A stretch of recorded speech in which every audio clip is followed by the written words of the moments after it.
una charla sobre percepción y los contrastes que puede haber frente a los discursos con la realidad de la violencia que estamos viviendo en México. Yo agradezco que nos tome la llamada al director de la Oficina Regional para México y Centroamérica de Artículo 19, Leopoldo Maldonado. ¿Cómo estás, Leopoldo? Primero que nada, feliz año, bienvenido. Y bueno, ponerte el tema en la mesa. Vaya que los discursos sobre la seguridad o las políticas que tienen que ver con el combate a la violencia, a la delincuencia, pues de pronto se dan de frente con la realidad. Leopoldo, bienvenido. Muchas gracias por el espacio, Gabriel. Un saludo a tu auditorio. Feliz año. Esperemos que este 2022 sea más saludable y más próspero. Y efectivamente, pues hay toda una cuestión discursiva que se maneja alrededor de la violencia, pero hay pocas medidas efectivas y eficaces de gobierno para reducirla. De pronto, alguna disminución residual en delitos como los homicidios dolosos o su estabilización, como ha sucedido en los últimos años, se presenta como un logro, pero la realidad es que para miles de personas, miles de víctimas en este país, la violencia sigue siendo pues una cuestión cotidiana. A eso hay que sumar, además de los homicidios dolosos, las ejecuciones relacionadas con la que ahora ya no se llama guerra contra el narcotráfico, pero sigue siendo una estrategia militarizada. Habría que sumarle las desapariciones, que ya en México suman más de 90,000 personas desaparecidas, y un sinfín de actos de violencia contra las mujeres cuya máxima expresión es el feminicidio. Entonces, no hay una política pública eficaz para contener la violencia, pero sí muchos discursos alrededor de ella y muchos datos que se presentan de manera sesgada o tramposa para dar una percepción de que esta está disminuyendo. Oye, Leopoldo, cuando muchos se habla, y hay muchos estudios que hablan sobre construir la percepción o llevar la narrativa, usualmente a través, como bien dices hace un momento, llevar ese sesgo de estadísticas, de pronto presentar números como muy a favor. De pronto ya cuando analizamos o contrastamos los números, pues sí nos damos cuenta que las cosas no van bien. Sin embargo, esto no nada más de este gobierno, el tema de la inseguridad que ya se ha venido arrastrando. Es decir, parece que se repite la misma historia en cada sexenio en el manejo de la información, Leopoldo.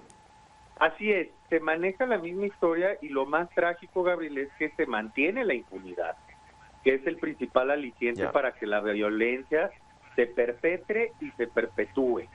Niveles del 98% que son inaceptables en cualquier Estado democrático de derecho, una agenda de transición a una justicia verdadera, imparcial, eficaz.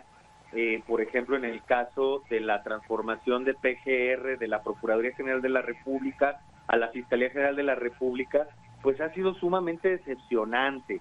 Lo que hemos visto es que se ha adelgazado las capacidades del Estado para poder procurar justicia, que sigue siendo cooptadas las instituciones, las fiscalías locales, la Fiscalía Federal, por la lógica política, por el proyecto político del momento. No son instituciones que trabajan a favor de la ciudadanía.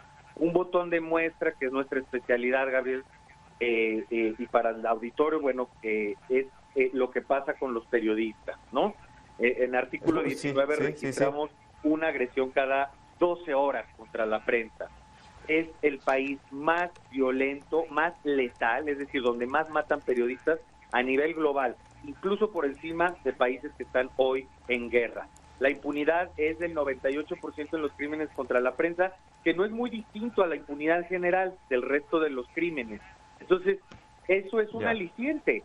Eso es un aliciente para que la criminalidad siga creciendo, se siga alimentando. Claro. Y también hay que hablar de las redes de complicidad, Gabriel, que creo que ahí es muy importante.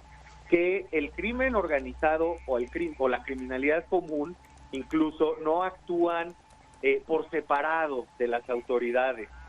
Muchas veces actúan en connivencia con ella, y eso es lo más preocupante en este país. Fíjate que interesante, porque hoy leía la presentación de un libro, bueno, leía en redes que la presentación sí iba a ser se llama Narcopolíticos, de Ricardo Ravelo, periodista, que habla sobre este tema de la complicidad que puede llegar a haber. Leía que la presentación se iba a realizar de manera presencial y pues por amenazas no se puede realizar presencial, se tuvo que llevar a una presentación virtual, como bien dices, como botón de muestra.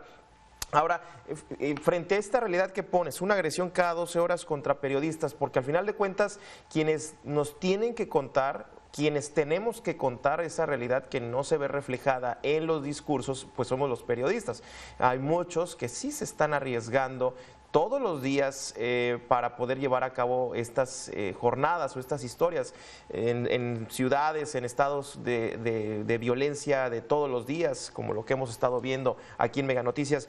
Leopoldo, preguntarte, bueno, ¿cuál es el escenario que tenemos para la prensa, para los periodistas? Que bien dices, pues está la impunidad a todo lo que da, ¿no? Pues es un escenario, Gabriel, nada a la güey. La violencia contra la prensa crece año con año, se diversifica, se complejiza, se vuelve más sofisticada. En el caso de Ricardo Ravelo, bueno, pues tenemos esta acción legal que ya anunció el gobernador de Jalisco, Enrique Alfaro, en contra de él, pues como una manera de amedrentamiento, pero ayer teníamos al muy seguro candidato para Quintana Roo, Roberto Palazuelos, amenazando con demandar también a Lidia Cacho, ¿no?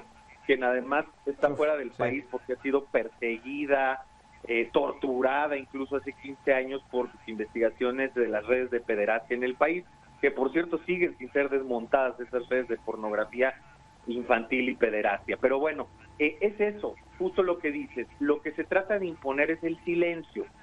Y lo que mucha gente no alcanzamos a ver, como sociedad, es que no se trata nada más de la vida e integridad de una persona, que de por sí nos debería de importar, de un periodista, ¿no? No es porque sean personas especiales o sujetos de especial protección, nada más porque sí, sino porque mantienen a la sociedad informada.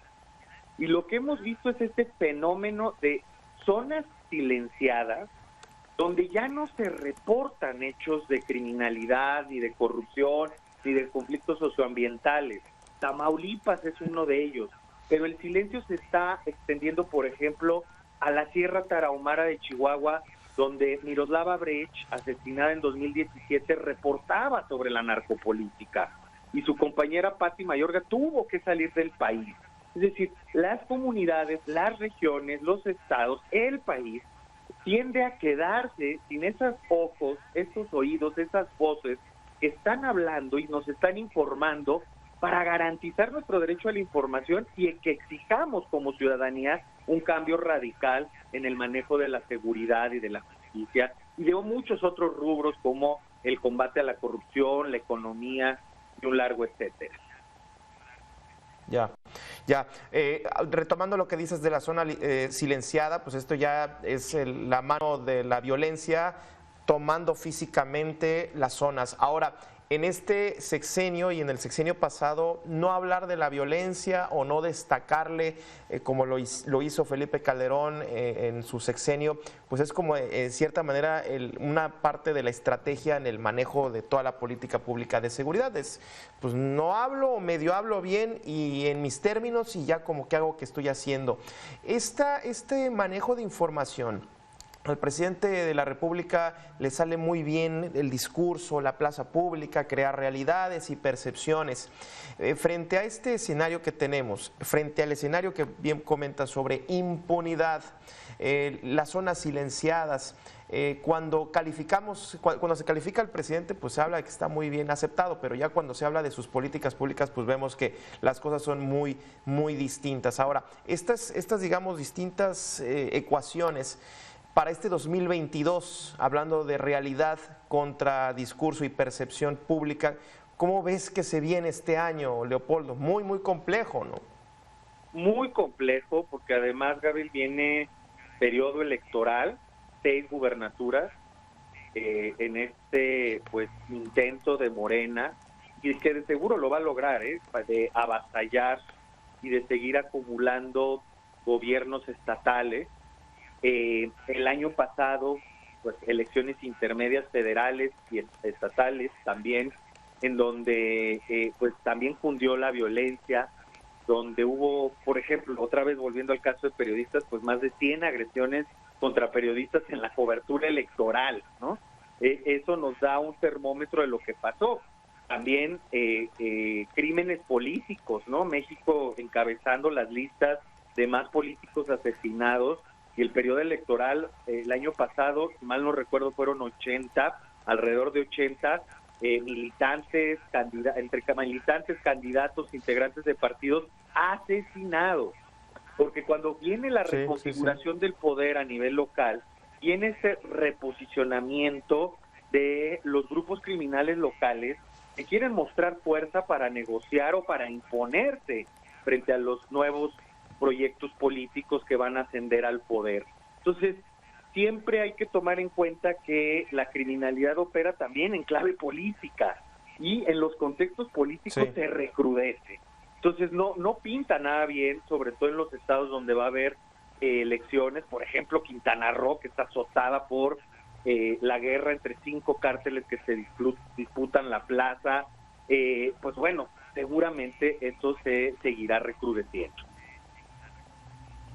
Sí, bueno, Leopoldo, pues muy interesante, muy interesante, sobre todo que hoy, pues Día de Reyes, en algunos estados de la República se levantan, pues terrible decirlo, pero con un regalo de Día de Reyes macabro, esto que estamos viendo de violencia.